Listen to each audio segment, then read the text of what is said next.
All right, time to break down the New York Giants preseason opener. It was a 34-25 win over the Buffalo Bills that gave us our first look at both Russell Wilson and rookie Jaxson Dart under center. Joining me now is ESPN New York host Ty Butler. He's going to talk about where Big Blue stands at this point in the preseason. Ty, what's going on, my guy?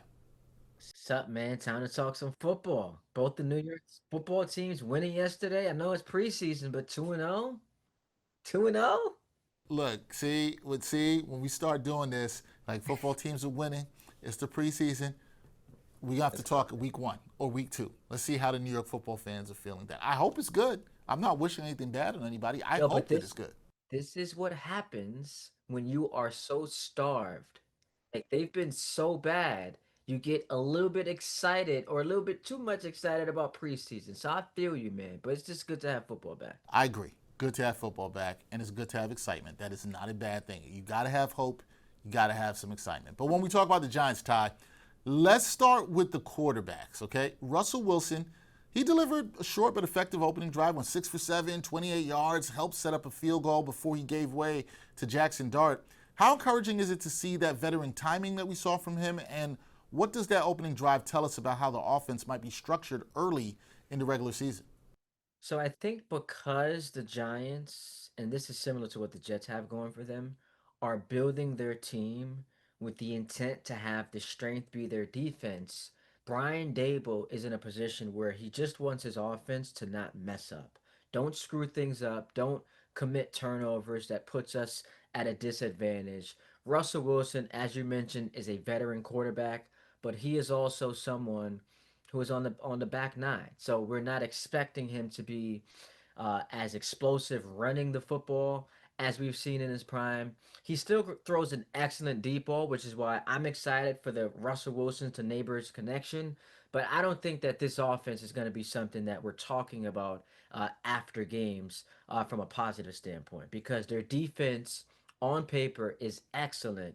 So what we saw yesterday, vanilla, mix it up a little bit, kick a field goal, I think is a win in terms of like how they're building their team as far as what the strength is going to be, and I think that's going to be their defense. All right, I think the strength is going to be their defense. We'll get to that a little bit later. But Jaxson Dart, the 25th overall pick, he came in, went 12 for 19, buck 54 in terms of yards through the air, had a touchdown, showed some poise under pressure with a 29-yard dime to Little Jordan Humphrey. How would you assess his command of the offense in his debut? Is this enough to spark legitimate competition for the starting role? Because, Ty, you know people are going to go there. They're going to say Dart looked good. Could he get the starting job? Should he push Russell Wilson? You know the question's going to be there, so I'm going to put the question on you. What do you say? It's funny because, and not that social media is the best barometer, but it does give us some intel as to what some of the fans are thinking. And under like Jaxson Dart highlights, we are seeing fans say, man, I think he should be the number one starter. Here's the thing, Dable already announced Russell Wilson is the number one guy. That is not going to change, and I think it's the right move because you want your young quarterback to come in here with as little pressure as possible, and being the week one starter against the Washington Commanders, a team that went to the NFC Championship game last year, doesn't exactly scream low pressurized situation. I think that, and we can all acknowledge, Dart is a symbol of hope and optimism for the Giant organization.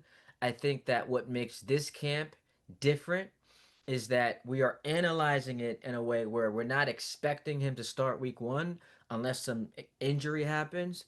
But he did look really good in that game yesterday. We also saw him utilize his legs. He led the team in rushing. So a ton of encouraging signs.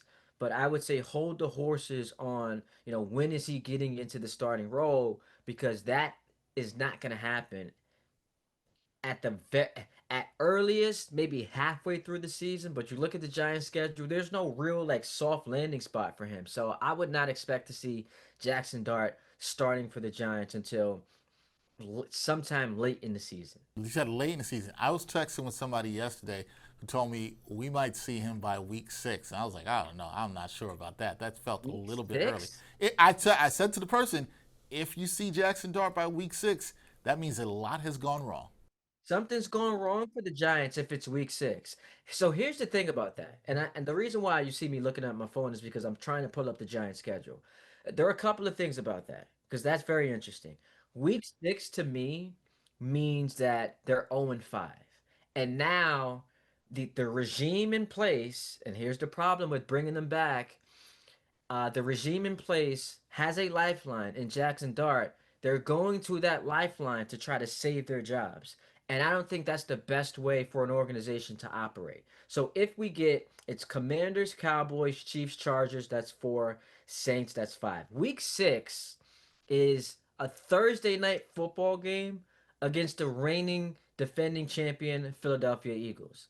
That does not sound like a spot you want to put your rookie quarterback in to make his debut. So again, that is to me reeking of desperation, and the Giants with this guy can't do that because then you run the risk of ruining what could be your franchise quarterback. Like we've seen teams do that all the time. Like if you don't, there are a lot of players. I am so convinced we can look at bust all throughout history that if they were just developed correctly, would have actually turned out to be successful. But the team didn't exude patience, didn't put the proper pieces around him, whether that's coaching or player personnel, and that just ruined their reputation, or that just ruined their career. So week 6, that's a disaster if he's coming in that early for the Yeah, Giants. I feel like that'd be a little bit too early. I understand the optimism, I understand the hope from the Giants fans, but I agree with you. I think it'll be a little bit too early, and you're right.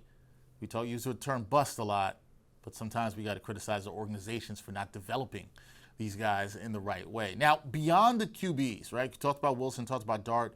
We saw some standout performances all across. Abdul Carter generated pressure on all 3 pass rush snaps that he saw. Dante Miller was explosive as a receiver. Graham Gano, he nailed 3 50-plus yard field goals. That looks good. So, from your standpoint, which non-QB performance gives you the most confidence heading into the deeper parts of this preseason?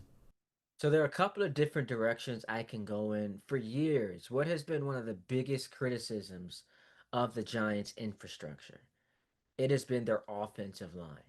That offensive line went 51 pass attempts yesterday, 0 sacks. That is an encouraging sign because A, you have a veteran quarterback who, as I mentioned, is not as mobile as he once was.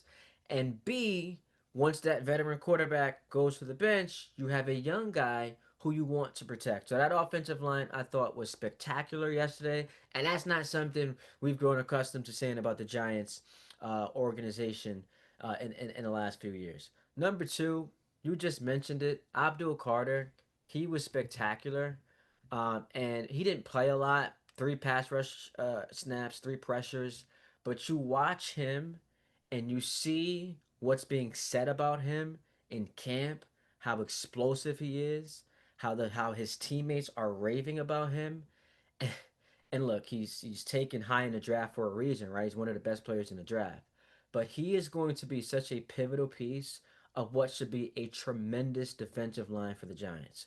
With Kayvon, with Brian Burns, then of course you've got Dexter Lawrence in there. The Giants are going to be so fierce on defense, and Abdul Carter is going to be one of the biggest, if not the biggest reasons why. So I am excited to see him right out the gate, man. Week 1, that's going to be a player you circle and watch because he is that special. And he looked good. He really jumped off the screen when you watched him, even in the 3 snaps that he just played. I think you had to be really impressed with what you saw from him there. And then I love you mentioning the offensive line here. They deserve a lot of credit. I know it's a preseason. I understand it's game 1, but that has been an issue, as you mentioned, for the Giants in recent years. We'll see how the Giants do going forward into the preseason. That is Ty Butler. Check him out on ESPN Radio here in New York. Ty, we're inching closer to week 1. I know you are excited for the real football to start, but I'll talk to you soon. Appreciate you having me on the show, man. Much love to you.